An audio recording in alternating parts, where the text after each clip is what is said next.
Well, welcome everybody. Thank you for being with us and for participating in our webinar today.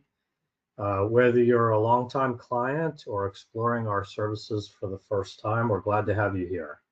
Today's topic, digital estate planning, is a powerful example of how we try to go beyond the ordinary. It's not just about your investments, your financial planning and portfolio services. It's the integrated services that we try to think about, but this is a great example. Today, it's about protecting your legacy in a digital world. For prospective clients, this webinar hopefully illustrates our holistic approach to financial planning. We invite you to take advantage of a complimentary consultation to explore how we can support your unique needs. We'll share a link a little bit later in the program. To our valued clients, we encourage you to share this important information with loved ones. And if today's discussion raises questions about your own digital assets, our broader topics of estate planning or tax strategies or portfolio management, please don't hesitate to reach out to our office and give me an email or a call, and we will schedule a time to connect. So here to help you prepare for the inevitable with clarity and confidence, we've got a great presenter to join us, and that is Kate Hufnagel. I would have the opportunity to benefit from participating in a Financial Planning Association program, and Kate did an amazing job presenting, and it caused me to say this is the kind of thing that our clients would benefit from.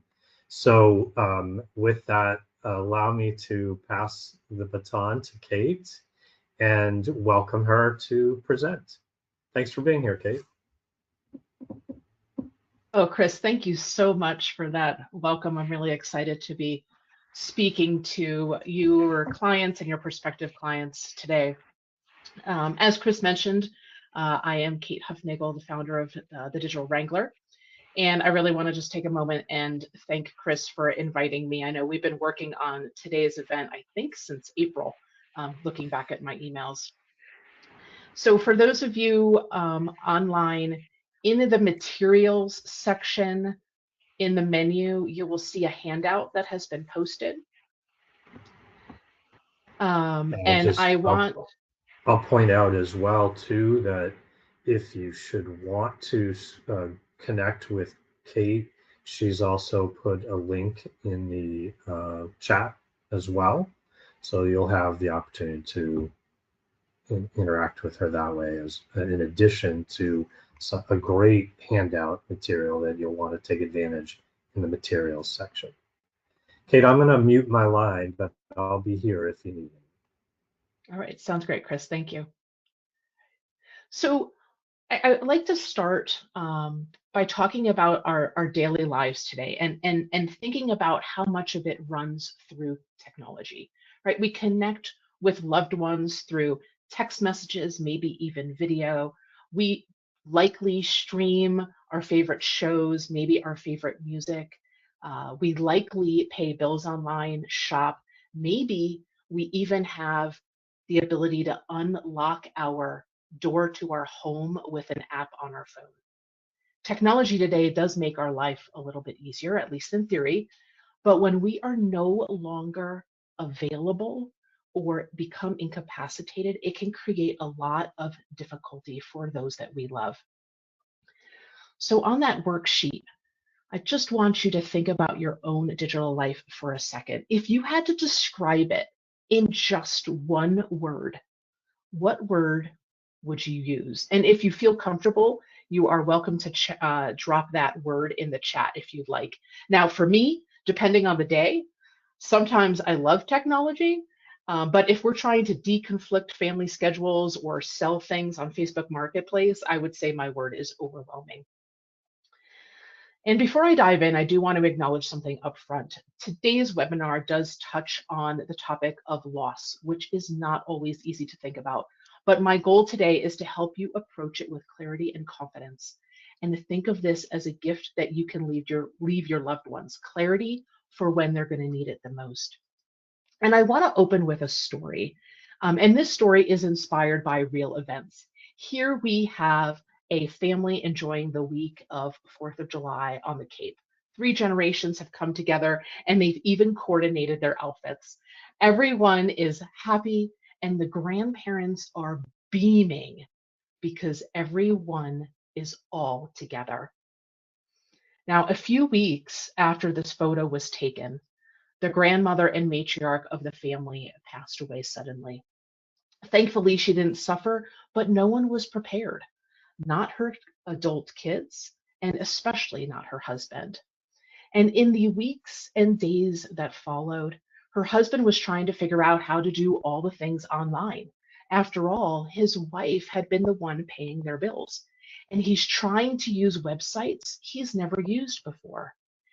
He's FaceTiming with his adult kids to find out if they can help him, but he can't even figure out how to share his screen with them, which just creates more frustration. In between trying to figure out which bills need to be paid and what password is used for what account, he realizes he's tired. And at some point, he realizes he needs to do some small things for himself, like read the newspaper. But at the same time, he misses his wife dearly. And slowly over time, he gives himself more grace and sets aside those online accounts. And he begins the process of grieving and the things that he used to do with his wife. And then one day, the power goes out at home and he's confused. There's no storm. He can see that the neighbors have power. He checks the fuse box and everything seems okay. And then it hits him. He had set aside the computer and those online accounts. And now it's 7 months later, and he never did figure out how to pay the electric bill. And now he's having a holy cow moment and realizes he needs help figuring out all of the online bills and what his wife's online accounts were. Now he had heard stories about something called a digital legacy, but he never understood what it meant until now. This is the question at the heart of our time together in the next 50 minutes. Legacy planning today goes beyond money. It goes beyond wills. It goes beyond who gets the china or the baseball card collection. It's ultimately about how we can make things easier for the people that we love. So at the end of our hour, my hope is that you gain an understanding of what a digital legacy is, that you're able to recognize the types of digital assets that you have. Along the way, I'm going to share practical steps to help you organize your digital legacy. And ultimately, I hope you walk away today feeling empowered and inspired to take action. And I'm going to kind of gloss over this one. We've got the chat open. I think at this point, now that we're 5, 6 years post-pandemic, we all understand how to use the chat. But I do want to say this, I am not an attorney. I am a legacy organizer. I don't need to know private details. My job is to give you peace of mind and make things easier for your loved ones. Now, I'm not going to bore you with my life story, but I do want to share a couple of brief notes about my life that you likely will not find online. I made my first will when I was 28 years old and living in Northern Virginia, shortly after I started working with my own financial advisor. I spent a number of years working in the intelligence community, and those of you who are Tom Clancy or Jason Bourne fans, you are my people. But in the intel world, we were trained never to keep information in our heads. If I didn't show up for work, regardless of the reason, the mission had to continue, and the mission needed all of the information. And lastly, I had my first medical emergency when I was 37, and I've had another one since. I mean, who knew someone could be allergic or anaphylactic to lentils? But during my adult life, I've learned three important things. It doesn't matter if you're 18 or 88, if you're worth $7 million or you're still paying off loans, estate planning is for everyone. And there's no one size fits all when it comes to estate attorneys. Everyone's life is different, and therefore everyone's legacy needs are going to be different as well. So take the time to find an estate attorney who has the expertise you need. And lastly, please don't wait. Having your appropriate legal documents for your unique situation will make things easier for your loved ones. And given all my personal experiences, I've learned that the legal documentation is just a small part of our estates today and the legacy we leave behind. So 3 years ago, actually a little bit more than 3 years ago now, I started my business, The Digital Wrangler, and I help individuals and families organize their important life details. And if any of you have been following me, you know I've been really busy. I've been a guest on a variety of podcasts. I've traveled around the country to speak to different audiences, which is how I met Chris. And if you are a Real Simple fan, my name is mentioned in this month's issue on the back page. So now that I've shared a little bit about me, I'd love to learn a little bit about you. If you have a spouse and you feel comfortable sharing, please type the word spouse in the chat. If you live alone, like I did for so many years because I only got married when I was 48, please type the word solo. And if you have a furry family member, please type the word pet. Today, we're going to talk about this concept of a digital legacy. This is a term that is relatively new, and some media outlets may refer to it as a digital afterlife, but I do prefer the phrase digital legacy. All right, I see a couple of people posting in the chat. Thank you so much. Now, I've been told by many people that I have a high moral and ethical standard, so it's important for me to stress that I'm not an attorney.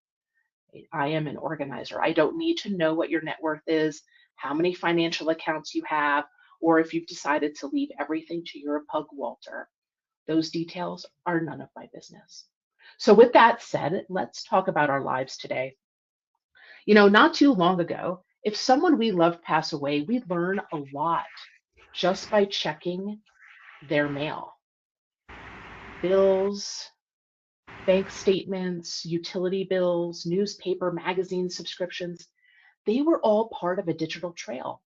And today, most of that information is in the digital space, and it's coming into our inboxes. And many subscription services like Netflix or digital news subscriptions don't even send emails anymore. This means if no one knows what digital accounts you have, not to mention the credentials to access those accounts, it can create chaos for loved ones. So, what is a digital legacy? A digital legacy is everything we leave behind in the digital world, our accounts, devices, passwords, photos. Think of it as your online footprint. Just like your financial or your sentimental legacy, it is part of the story that you're going to leave behind. Now, if we look at our lives today, our digital legacy can include insurance policies, medical records, utility bills, email and social media accounts, apps that support your home, like a smart thermostat, or that app I mentioned to lock or unlock your front door, customer loyalty programs, digital photos, payment transfer apps like Venmo or PayPal. There are so many possibilities, it is impossible for me to list them all here. Now, a few years back, we're talking 6 or 7, a state exec reported that it took on average 570 hours for an executor to settle an estate. 570 hours. That's kind of wild, isn't it? Well, that number is now 6, 7 years old, and probate attorneys have been telling me over the last few years that that number is low. And recently, a new statistic has begun to be reported. We've gone from 570 hours and skyrocketed to 900. Why? Primarily because of the digital legacy that we're leaving behind. And by some accounts, a person's estate is now made up of 70 to 90% of digital assets. And what's worse, it can cost up to 5% of the estate's value to settle an estate, whether it's because someone is hired to find assets, an attorney is hired to gain access to a digital account, or because bills went unpaid or late fees or interest charges were accumulated. It turns out the accounts that we rely on in our daily lives can create stress, cost money, and delay healing for our loved ones. But here's the good news. Planning your digital legacy is an act of love. It's a way of saying to those you care about, I cared enough to make this easier for you. So let's take a look at some examples. And I want to start with devices.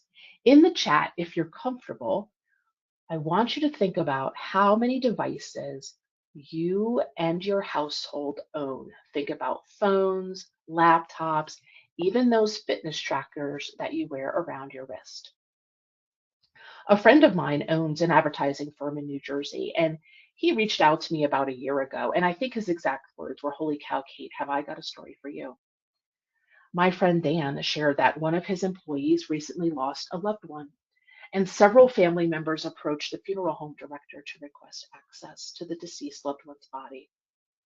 Now, this is an extremely unusual request. There are a lot of rules around dead bodies, but the family made this request because no one had access to the loved one's cell phone, and they were hoping that if they could try their loved one's fingerprint, that maybe the phone would unlock. No one in the family had the means to access the individual's phone. It never occurred to them. Now, as an aside, I find it remarkable that the funeral home director granted this permission. I mean, if I were to pass away in another state while on vacation, my husband's likely going to have to pay a tax to bring me home through every state that I am transported through. So my first piece of advice when it comes to devices is to make sure that someone has access to your cell phone and all of your devices. Now, whether that means you've programmed their face or fingerprint into your phone, or you've given them the password to your phone, or they know where they can find the password to your phone, that is all totally up to you. All right, I didn't see anyone post number of devices, but I will say that the record that I have received from a previous client is 23 devices in a household. Think about that for a minute. And let's pull the thread on this a little bit more. Given our world of cyber threats, healthcare providers and even many retailers now have added an additional layer of security called multi-factor authentication. You know, that secret code that gets texted to you when you're attempting to log in.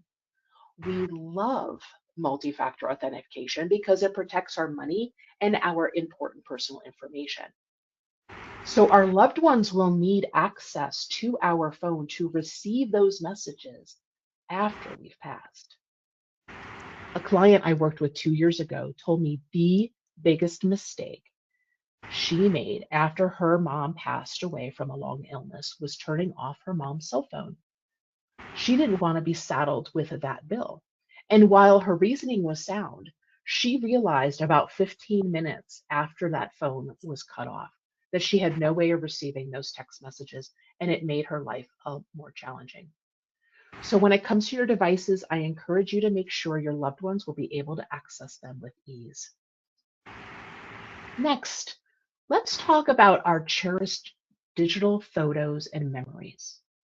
The average American is now taking over 7,000 digital photos a year. These photos and memories are stored either on a device or in a cloud account.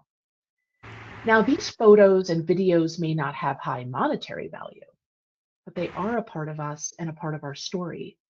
So we may want our loved ones to be aware of these items and how they can access them. And I hear it frequently from clients.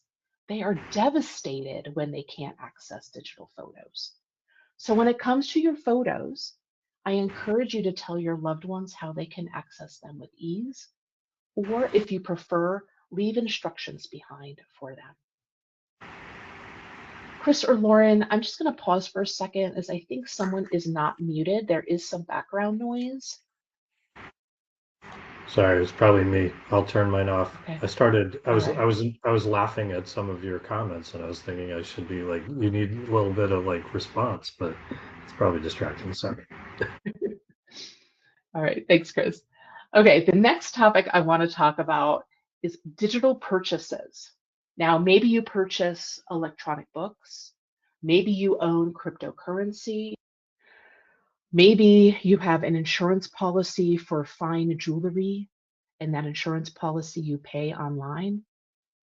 I want you to make a list of your online purchases and leave those details for your loved ones. You know, your car, your home, your physical property is likely already included in your will, but your estate plan likely will not include these lower level details like who's the insurance provider or how do I get access to cryptocurrency. All right, on the next slide, I think a couple of you are paying bills electronically. Some of you shared that you do pay bills electronically. These bills could be your utility bills, your streaming accounts, a Spotify or Pandora account. Maybe you pay for your AARP or AAA membership electronically. When it comes to these types of bills, I encourage you to leave details about them for your loved ones, which also means they're likely going to need to know how to access your email accounts as well, and all of your email accounts, because I'm sure that some of you have more than one email account. All of these things I mentioned have something in common. They need a password or a pass key. So if you're practicing good digital hygiene, then each one of your accounts has a unique password. It's enough to make your head hurt, isn't it? So when you hear the phrase digital legacy, it refers to any online account, password, or digital property associated with you. Like I mentioned earlier, think of it as your digital footprint.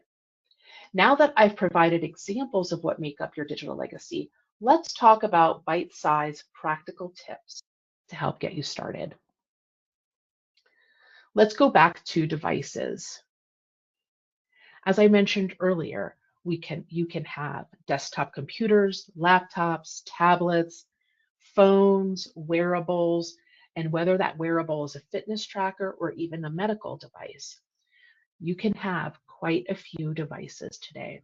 So the first tip when it comes to devices is make a list of all of them and then provide instructions on how someone can access each device. And as I mentioned earlier, particularly when it comes to your cell phone, someone's going to need to be paying that cell phone bill for likely a few months, if not longer. So leaving them the information about who that cell phone provider is something else that will make things easier for them. Here are a couple of other smartphone tips for you. You may want to designate your emergency contacts and set up your medical ID. This way, should you fall in the supermarket or have an accident, first responders will be able to learn your medical history and contact your loved ones without them knowing the password to your phone and without being able to access anything else on your phone. For Android users, to set this up, you'll want to go to Settings and then Emergency Info. For iPhone users, you'll want to go to the Health app and then go to Medical ID. All right, I briefly touched on passwords earlier. The average American now has 240 online accounts. So my first tip regarding passwords has three basic parts. Make an inventory of your digital accounts. Tell others, tell someone you trust where they can find that inventory. And then also keep that list updated. And if remembering lots of unique passwords sounds impossible, you're right. That's why password managers exist. These four have a blemish-free track record, and these four are in business to do one thing: protect our passwords. Beyond password managers, if you love tech, you may want to consider tools like digital vaults. These vaults work similar to TurboTax. They'll guide you through everything and provide prompts such as, oh, hi, Kate, welcome. Thank you for creating an account. What's your date of birth? Do you have a digital copy of your birth certificate that you would like to upload? What about a passport? And on and on. Some of my clients like to use tools like this. The majority of my clients do not. So if you use one of these platforms, whether it's Apple, Facebook or Google, if you use or have an account with any of these three, you'll want to make sure you designate a legacy contact. Now, a legacy contact is similar to a beneficiary form on a bank account. By designating a legacy contact, you are telling Apple, Facebook, and Google that you authorize the individual or individuals to be granted access to your account. Now, the challenges with this is that we need to make these designations ahead of time. And it takes just minutes, and it has the possibility to save your loved ones months of legal wrangling that will likely cost them thousands of dollars. And I'm going to share a story relating to Facebook. I was up in Denver. I did not share earlier. I am in Colorado Springs, Colorado. So I was up in Denver not too long ago speaking to a group of people. And when I mentioned the Facebook legacy contact, a woman in the back of the room raised her hand, and she was visibly upset. And she went on to tell us that 7 years ago, she lost her husband. He had battled a long illness, so it was not a surprise. But 7 years ago, this concept of a digital legacy was not well known, and it never occurred to them that she should have the password to his Facebook account. So his Facebook account is still floating around out there, even though it's obviously not active. Facebook isn't going to close it. She's tried for a little while to get access, but because of Facebook's policies, she has no rights even as a spouse. And that's very common for digital assets. Anyway, she was crying when I was giving this presentation because about a year and a half ago, her husband's Facebook account had been hacked, and the hackers were sending her messages from her husband's account. And she touched on the emotional trauma, quite frankly, that created for her. So I just want to share that story on her behalf, that we don't think about these things, right? Our Facebook account, our Google account, our Apple account likely are not in our will, but we need to make sure that our loved ones can safely access these. And I do want to emphasize that all of these tips that I've shared are not a one and done. It's important to build habits. So let's talk about documenting this key information. It's really important that you know for yourself where you have captured all of this information. Some people choose to have a file on their computer. Some people handwrite it out on paper, maybe toss it into a safe that they have in their bedroom. But you want to make sure that you have all of this information documented.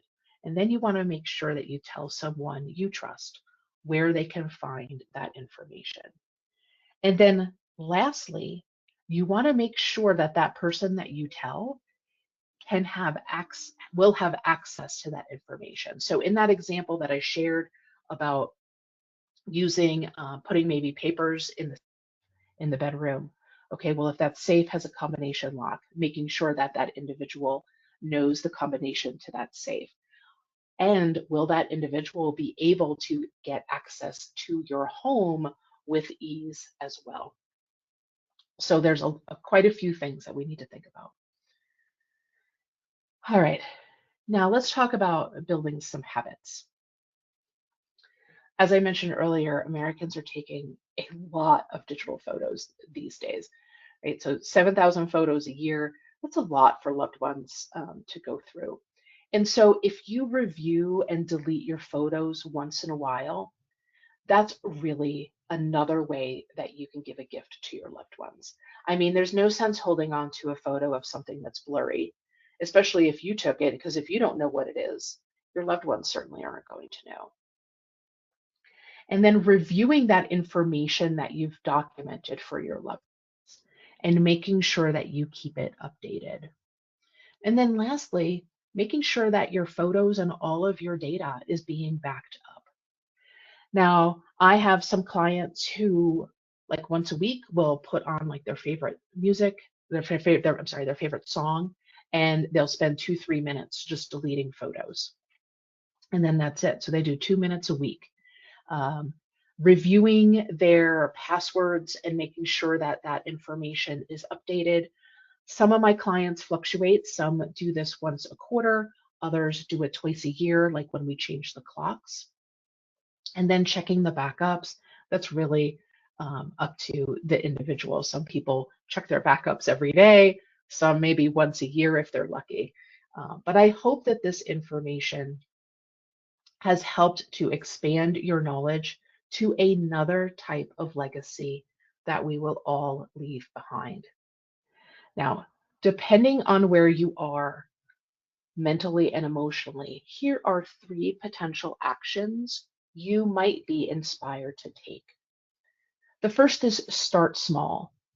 Maybe you realize that no one in your family knows the password to your phone. Or maybe you realize that no one in your family knows that you have 4 email accounts. So write that information down. Maybe you'll be inspired to have conversations. Maybe you want to talk to your estate attorney to ensure your estate plan includes digital assets. Or maybe you'll want to set up a meeting with Chris to review the beneficiaries on all of your accounts.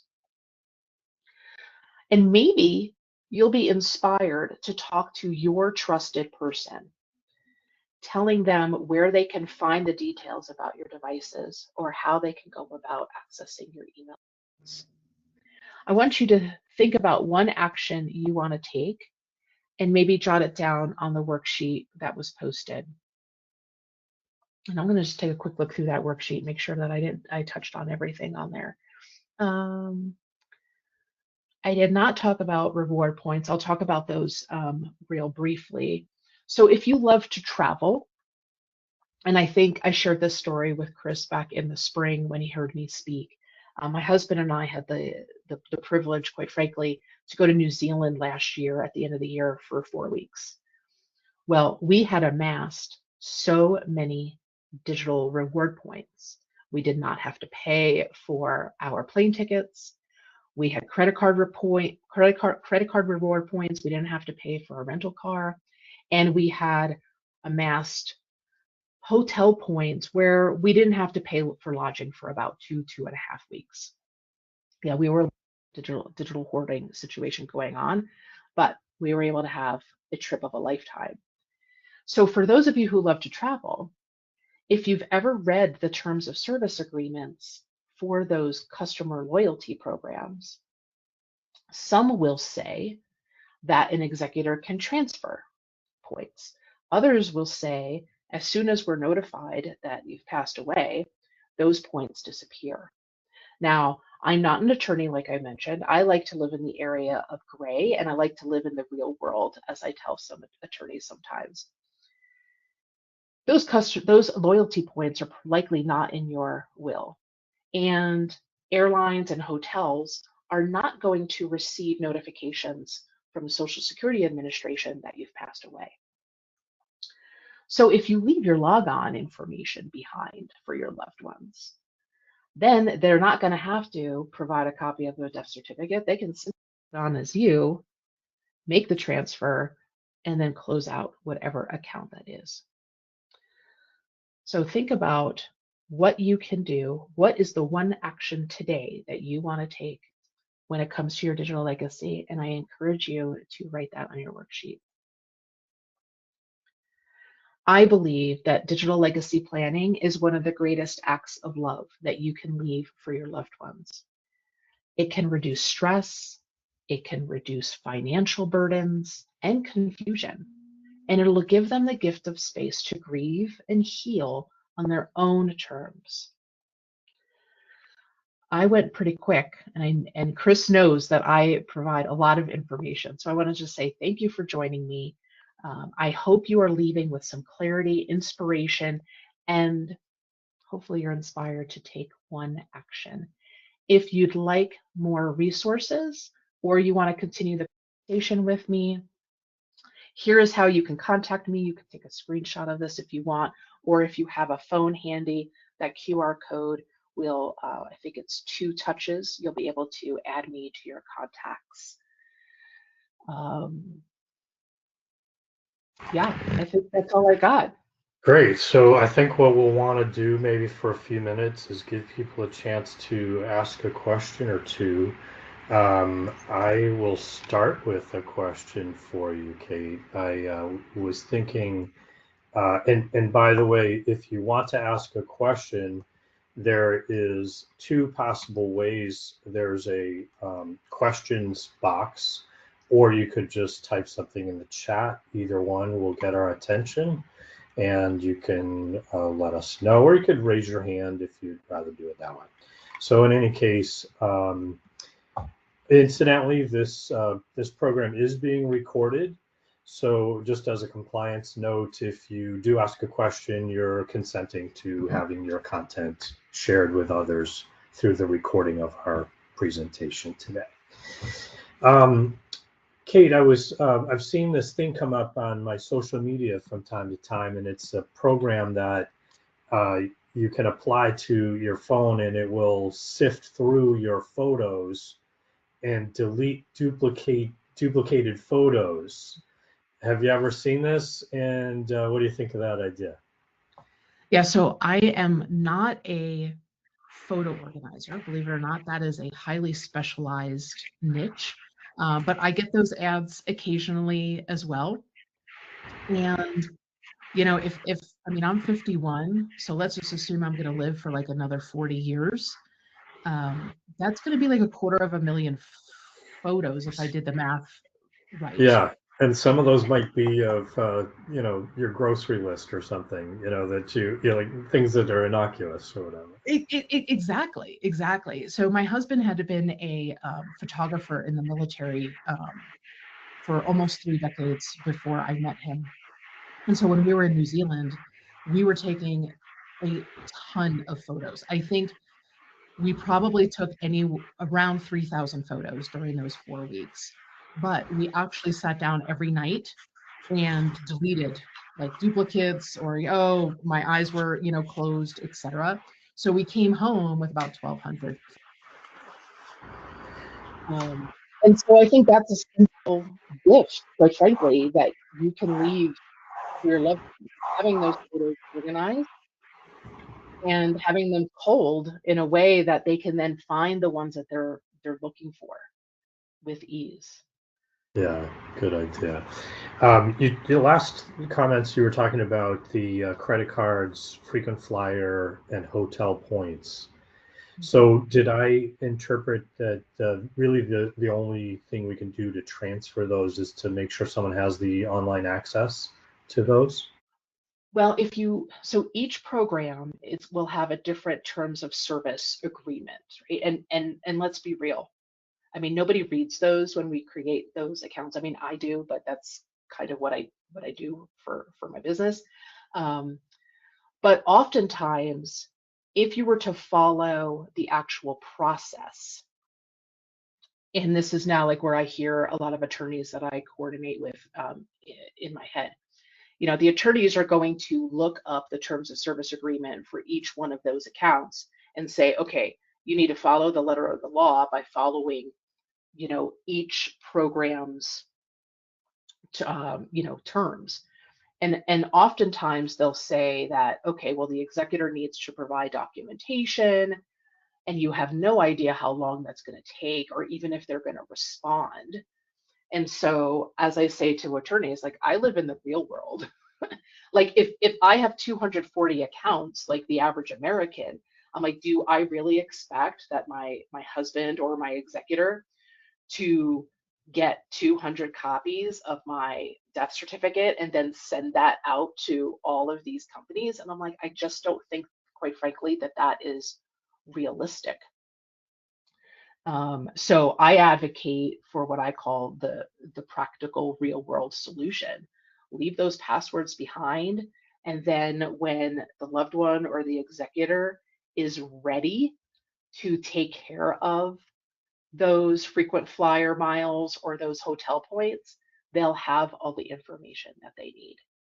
I did not share an example, but Amazon, if you have an Amazon Prime account, and if you were to, look up on Amazon, okay, what do I do with someone's account after they pass away? Amazon requires a copy of a birth certificate, of a death certificate, and I just think it's outrageous.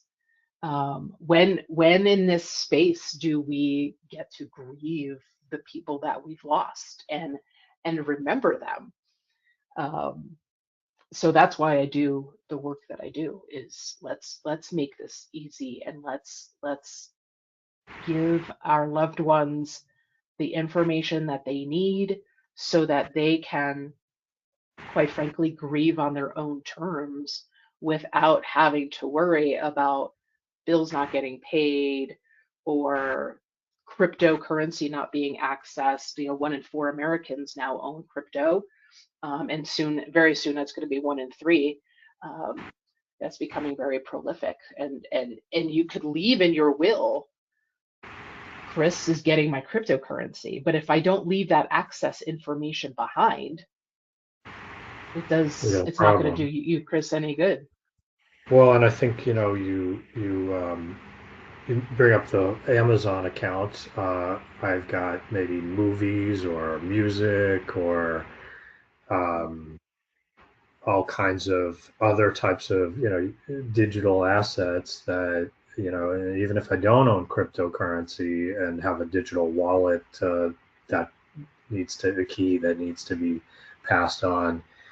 Um, there's lots of examples of things that I might, I paid for. Maybe someone should get that stuff, Well, and exactly. Like, I mean, I grew up in the 70s and 80s, right?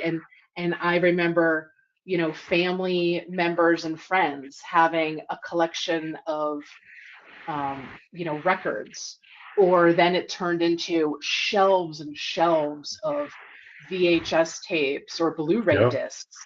Well, today, a lot of that now exists in the digital space, and you've purchased yeah. those things, You've right? got a It costs Kindle, money, you've got Audible, you've got et right? cetera, right? Exactly, The exactly. movies So can then be what? purchased on Comcast or whatever, right? Exactly. You own that content, and in from my perspective, you've made that purchase. You have that digital collection of whether it's movies or music, and and you need to make sure that that gets passed on. So, how does one do some of those? Like, how does that actually effectively accomplished? We've got an awareness of, I've got all these possibilities. One part of it is to have those usernames and passwords either through a program or a piece of paper that, candidly, let's face it, does it get updated for its password changes every so as frequently as it requires? It's Right. going to be limiting there. But what do I do to sort of, is there anything in advance, or what are the things in advance that we should be doing uh, to assign a beneficiary, or however it might work on some of these things that we wouldn't think of as assets we want to pass on necessarily Right. because they're digital assets? That's right. That's right. So I've got a couple of answers, and I know someone had posted in the chat that they own it, that they have a furry family member. You know, Right. the clients of mine who have furry family members tend to have subscriptions with Chewy.com, right? So Yep. the dog food or the pet food is on auto ship, showing up, I don't know, every 2 weeks, every month, whatever they happen to set that up on. And it could also be, I don't know, vitamins and medications for the furry family member. So that information too. I mean, we start to think about how much we rely on tech in our everyday life, and it mushrooms pretty quickly. And so it may sound simple, have an inventory of all of your accounts, and while there are some risks in handwriting your passwords, Chris, just like you highlighted, I mean, my parents are in their 80s. That's what they're comfortable with. And Right. I'm certainly not going to sit down with them and teach them how to use a password manager, because it's going to be one of the first things that they unlearn as they get even older. Right. Um, but for my generation and younger, a password manager, I believe, is absolutely a must-have these days. And I always advocate for a standalone password manager, because I don't fully trust um, the free password managers that come, like, say, built in with a browser, or that come Mhm. built in with your phone. Um, And I mentioned designating an Apple legacy contact. So for those on this webinar today or watching this recording who have an Apple account, if you are taking photos and those photos are going and being saved in your iCloud account, Apple will only give access to the individual or individuals you designated as legacy contacts to that data, to those photos. Now, if you leave your password behind, your loved ones will be able to access them. But if you happen to forget your Apple account and a loved one then is like, oh my gosh, I need mom's photos, I can't live without them. I only know one estate attorney in the country who's been successful in terms of getting a court to rule in favor of a family. But that family spent probably $25,000 in legal fees to get that Right. access, right? So how do I Now, notify Apple specifically of, my intention in that scenario? so in your phone, in your iCloud, there is a setting called Legacy Contact. And Okay. so if you were to open, I'll go through this quickly, but if you go to my YouTube channel, you can find videos where I do a screen share on how to set this up. But if you Perfect. go to your settings and go into your contact card, like where you see your photo at the top, um, there's an option called sign in and security. And near the bottom there is where you can designate your legacy contact.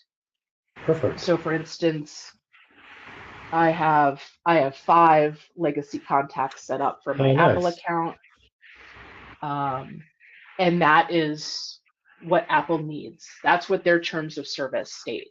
It says, Kate, Okay. you know, Kate, we're protecting your data. No one can have access to it while you're alive. And that applies also when we become incapacitated or pass away. That still stands. But Apple's terms of service state, if you designate a legacy contact, we will give them access to your account. So, Kate, you do a great job explaining the issue and educating us as to some of the things we need to be paying attention to that might elude our awareness, even, until it's too late, right? So, besides educating consumers, do you also work with them directly to help them, navigate this process? I do. As a professional legacy organizer, that's basically my day job, in Okay. addition to speaking to audiences. So I have some digital downloads, I have digital courses. I also host a 10-week program, because when we start thinking about how complicated and complex our digital lives are today, there's a lot of moving pieces and parts. So that 10-week program is designed for people like me who need that accountability and support. Like I can't work out at home, but I go to the gym when I have an appointment with my trainer. And then I do work with people one-on-one. Excellent. So let me start by just reminding everyone that I'm going to pull up my screen. If you didn't download the freebie that Kate has provided here, it's a little bit of a little worksheet to get your mind thinking about some of the issues you may need to be planning for and preparing for. So do take advantage of that. You can find that, you know, up in the upper right corner, little paper clip of a piece of paper. You can get the download there. I want to also just, as we wind down, remind everyone that we are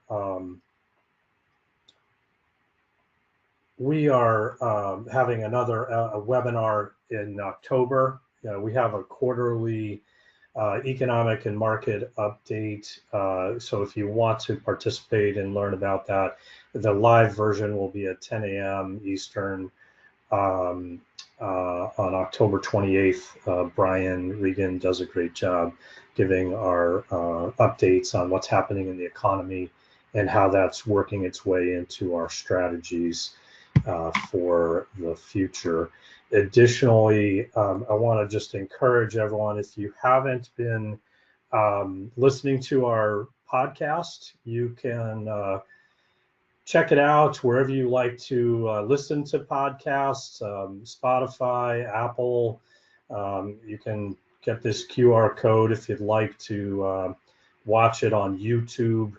That's another possibility. And we are going to have Kate on our podcast shortly, so you'll be able to hear more from her there as well. And then finally, as we wrap up, Kate, I don't know if there's anything else you want to share, but I want to remind everyone how they can reach us, that you can connect with. There's a link, by the way, in the chat. You can find that directly and connect with Kate that way. Additionally, take a screenshot or anything of that. And then additionally, I just want to share, if you are a prospective client or someone who may benefit from a complimentary consultation, don't hesitate to reach out to our team. You can reach out to me directly or schedule through the bookings link on the QR code directly, or just give our office a call and let us know you'd like to connect. So we are more than happy to be a resource to you. Additionally, for our clients who are joining us, if you came across from this with any questions that came away as a challenge, don't hesitate to reach out. That's why we're here. We want to try to be a resource to you, whether it's about this or any other aspect of your estate planning, your financial planning, tax strategies, et cetera, et cetera. So thank you all for being with us. Kate, last word, anything else you want to share? I want to just say thank you to everyone for showing up. I know this is not a sexy or glamorous topic, but it's such an important one, especially these days, right? I mean, the pandemic, it was awful, but it also accelerated people's utilization of digital accounts, right? Auto ship pantry items or dog food, etc. And so this is now the world that we're living in, and the unintended consequences of the digital age. So thank you everyone for being here and listening, and hopefully we've inspired you to take some sort of action. Thanks everyone for being with us, and I hope you found value in this, as I know I have. I've got a list of things I need to do, starting with my iPhone. In any case, Kate, thanks so much, and thanks everyone for being with us.